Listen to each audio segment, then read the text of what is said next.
And I will split it in 3 parts. The first part is how I work with solvers. The second part is what I learned working with solvers. And the third part is how I suggest you to work with solvers. Today, it's going to be about my solver learnings, and I will approach this one in a bit different way because I've worked with a variety of different people over the last 1.5 years, and I have seen that it's not necessarily about showing people a certain solution, but it's also a lot about the way you learn. And that's the number one thing I've actually seen in the Pokercode communities, that I just realized like everyone thinks so differently. It's just such a fundamental fallacy to believe that, oh, they must be thinking somewhat like me. And it's totally wrong. It's everyone is at a different point. And I've realized that much, much more when I work with solvers, because we do these group calls and we go through solutions. We have so different point of views. Before we look at the solution, we try to formulate our thoughts.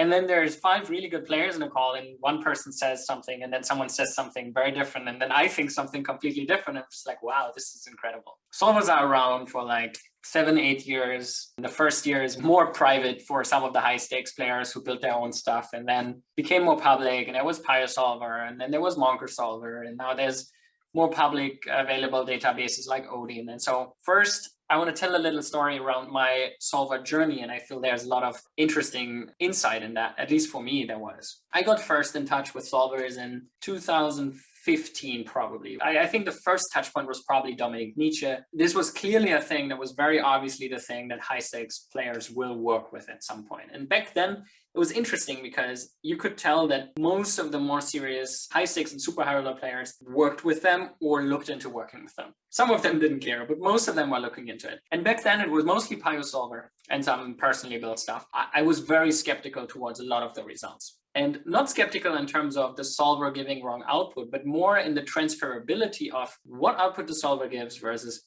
the game we're playing. And I think one of the fundamental things is the gut feeling I had was what people refer to as GTO is they have a really hard time to abstract what GTO actually is, which is the absolutely solved game of poker, right? So GTO means game theoretically optimal or optimum. That means that it is an unexploitable, perfect playstyle for the poker environment. I absolutely recommend you, if you're interested in poker, to look at the development of chess. It's exactly what poker is going through, just they're much further down the road. So what you could see there is, it was always a revelation. 20 years ago, people were like, oh my God, yeah, there's chess computers, but they suck. And what they did was they were just calculating one game tree after another. And it was just terrible because imagine like you have 30 options and they start by first option, they calculate like 3-4 moves ahead and they give you an up, and then calculate the second option, they calculate 3-4. So they weighted every option the same way and they didn't calculate very deep. Imagine in chess, you calculate every option after another, and humans were just significantly faster at ruling out options. So even though we could also not, calculate too much deeper, we were much faster at saying, okay, like these 25 options probably aren't something. And so we looked at these 5, and then good players could come up with good moves. So that was just initially why chess computers were just not very competitive. The computing power just got better. That was just the big thing. It was literally the same approach. It's just faster computers. That was the only thing that happened. What happened then there is, okay, now the thing can calculate, like it goes through the same tedious process, but just calculates like 1 million times or hundreds of thousands of times faster. And that went to a certain degree where it was, roughly as good as humans. And then there was this development around AI. And fundamentally, with AI, the only thing that it does, it weighs these trees, basically. So there is a learning process within the output of, let's say, going down a certain path. So if you go down a path 10 times and the output of that path is minus 10 chips, then that path gets a little less interesting. That is the fundamental breakthrough of not just going down every path over and over again, but learning with outputs.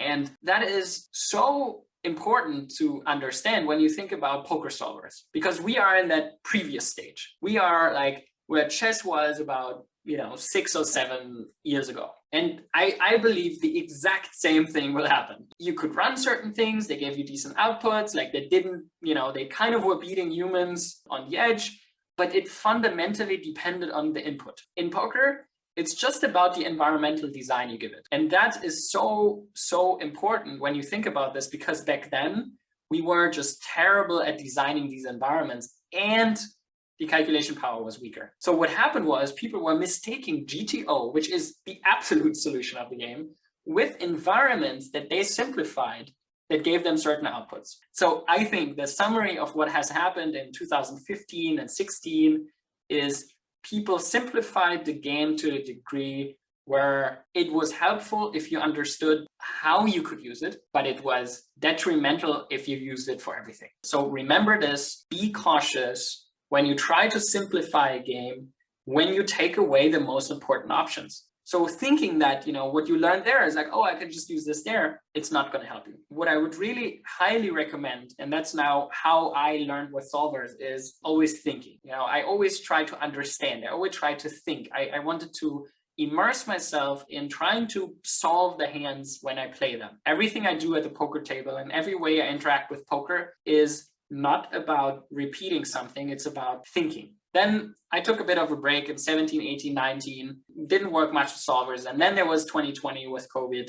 I was a lot at home and I started working a lot with solvers and worked a lot with Rory from Odin and worked a lot with Odin. And I would say on average now, I probably use the tool at least an hour a day with some more intense sessions, and then reviewing with Mario, reviewing with other groups, reviewing with my friends, playing Battle versus Odin. And that's the main way I have engaged with solvers. And I want to run you through a little bit how I use it, because I believe in a couple of things very specifically. So how I work with them is, let me share my screen. So as you can see here, this is Odin. And the main reason, and this is, not to promote the product, but it's really about why it shifted from me not really using PioSolver to then me using Odin all the time.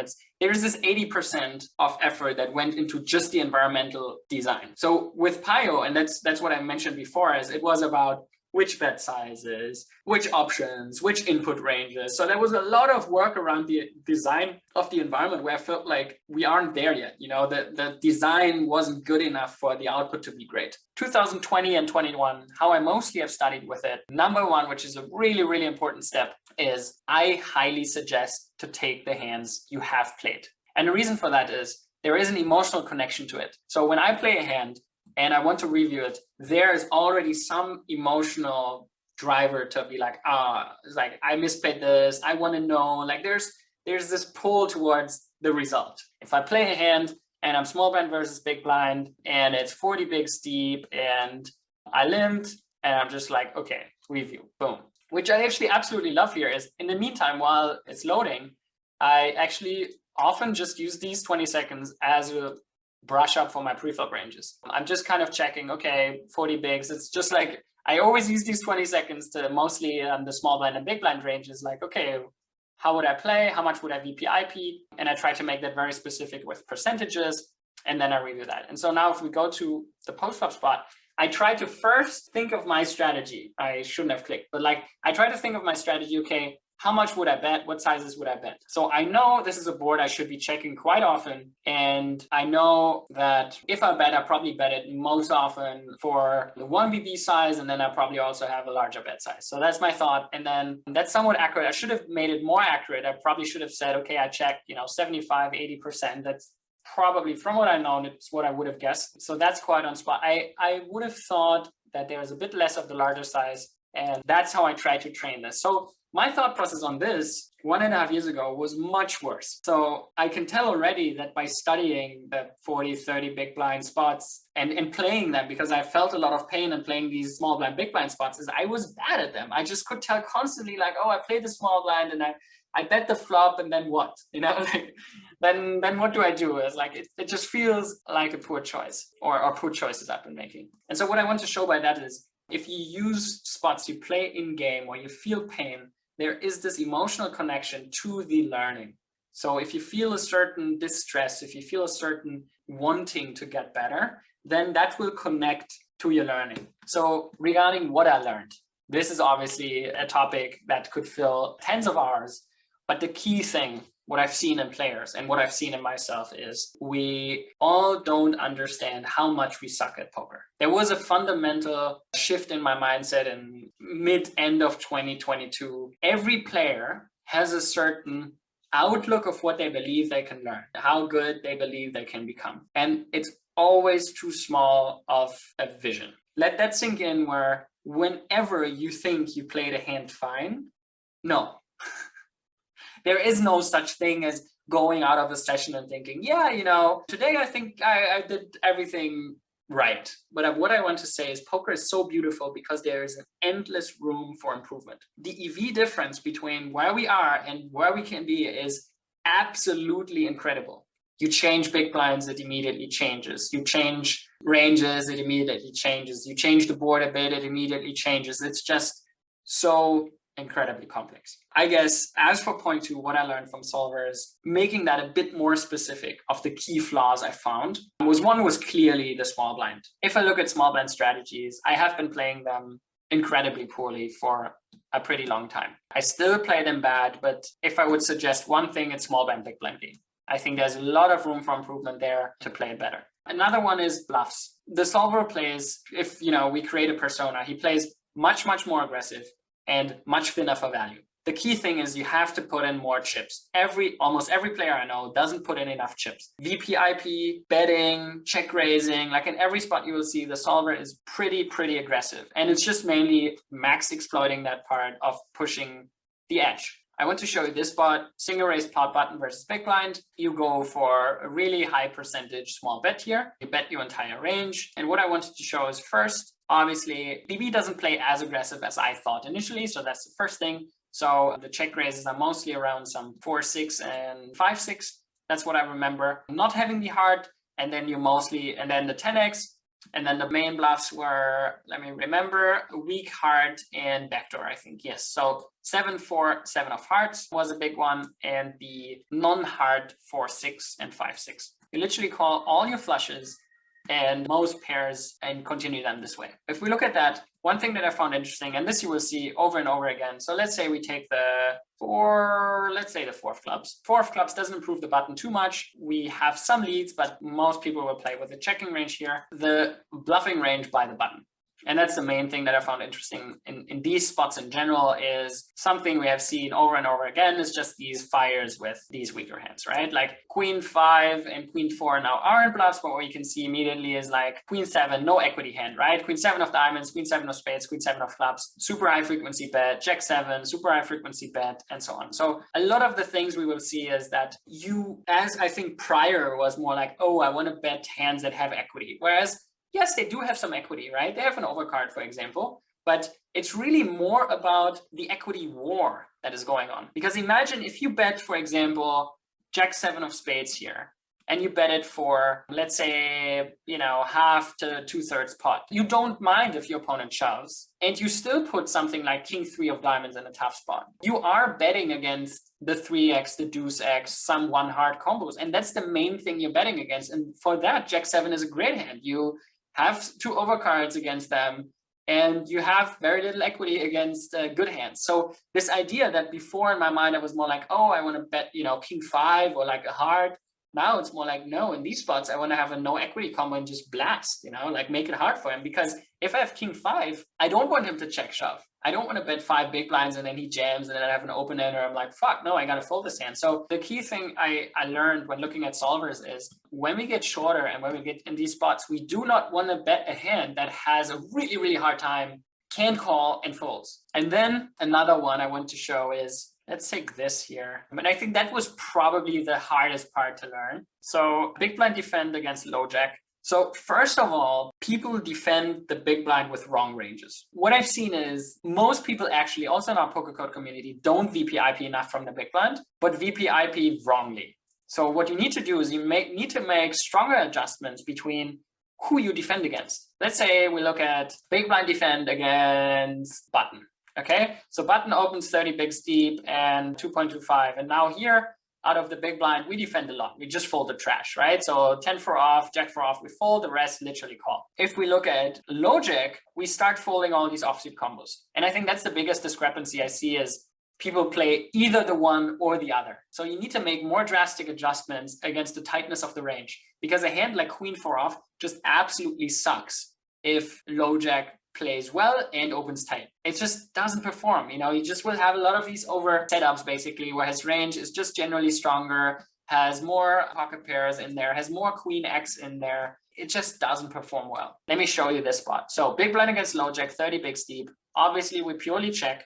The part that I found really valuable to look at is, okay, we look at low jack, we see basically no check. The only check is built around kings and aces basically, and let's say kings, queens, and some king, queen. So the only hands that have some incentive to check are these hands, and then we fill it up with some of the other hands. But in general, really high range advantage and want to blast here. So I think one takeaway is already starting to bet big on the flop. But the main thing I saw here is, first, let's take the 1/3 bet size. Firstly, I found it interesting how much we're raising here, right? Like, how many people do you see who check raise like ace-8 on this flop? So that's the first thing. Under raised, again, big under raised spot. But secondly, we need to fold like a lot of these hands already. Only with a heart we continue, and without a heart, 9-8 is a fold. And I see people continuing 9-8 here against the 1/3 bet all the fucking time. I do it myself too. I just do not fold a 9. And it's like, I think one of the big things now, if he bets 4 big blinds, it's absolutely fucking terrible to continue a 9. So if we look at the equity, right, like, it's thinking in these terms where 38% equity here is already not enough. It's just something most people aren't set up, aren't wired for in their brain, right? Like 10-8, even crazier. Fold your 10-8. It's just like, who does that, right? So I think that's a big aha moment for a lot of players around what to defend, what to continue. Was huge for me. Still don't implement it well, but that is something against big bets you just can't fold. If you don't have a range disadvantage like this, you shouldn't. So it's this interesting part where if you have a big disadvantage, you just can't fight uphill. So that was the third big learning for me looking at solver, is like adapting my defending range more to equity and finding these folds in spots where it's just bad to continue. And that's already quite a lot. Now, this is generic talk, but poker is not about, grinding it out or like doing it this way or doing it that way. I think in the end, it is about having fun. I think it's much more important to learn something substantially that is also good for you. It's not about remembering one chart that has no value for it. I think it's about the way your brain, your synapses are being trained, and you get better at problem solving, you get good at connecting things, you get good at seeing patterns, you can challenge yourself emotionally. There are a lot of beautiful things in poker that are really valuable for the real world. I would highly, highly recommend to build your poker setup in a way that builds you as a person, as a character. I think it's the most exciting. I think it is really beneficial for the long term as well. And building healthy habits, building a great brain, building great thought processes. I can tell it now, being in business as well, as it helps me solve problems. I'm fast at connecting things. I see patterns. I'm good at evaluating things. So there's a lot of things that I learned within poker that helped me develop. I think also emotionally, dealing with risks and with struggles or downswings, let's call it like that. A lot of things trained me. So what I would highly suggest is find a way that you feel comfortable with. Take my input as inspiration, but in the end, you need to come up with a process that you enjoy, that is fun for you, that helps you something. So if I would do something again, and I can say that, I would try to play very immersively. So if you play, think while playing. Don't just robo grind something unless, there's a very specific situation why that might be necessary, because it's money like for a living or something like that. This part is a different story. But in general, I would suggest play immersively. Don't play too many tables. Really think about the game. Mark the hands that you're curious about, you want to learn. Build a net of sparks. Peers, pupils, and coaches. Pokercode, I think, is great for peers and coaches and also pupils. So I think that can cover it all. Find your group of people you vibe with, post hands, ask them for input, join coachings like this or other ones where you learn something. That is for me really important as a spark. I study with other people. I have people, not very many coaches, but people where I learn from. And then Pokercode coaching is really helpful for me to learn things and improve what I would consider pupils. And then another spark for me, or the main spark, is Odin. It's just, I don't take it for granted. I don't try to learn it by heart, but it's a big spark. It's like, oh, okay, interesting. Can I take something away from this? So formulating my thought, looking at the solution, and then improving my logics. Really important to do step one. and then have fun while doing this. Like, I feel if you have these sparks in process, if you play immersively, really like let fun be your guidance. All the best and keep rocking. Team Pokercode. Let's fucking go. Bye bye.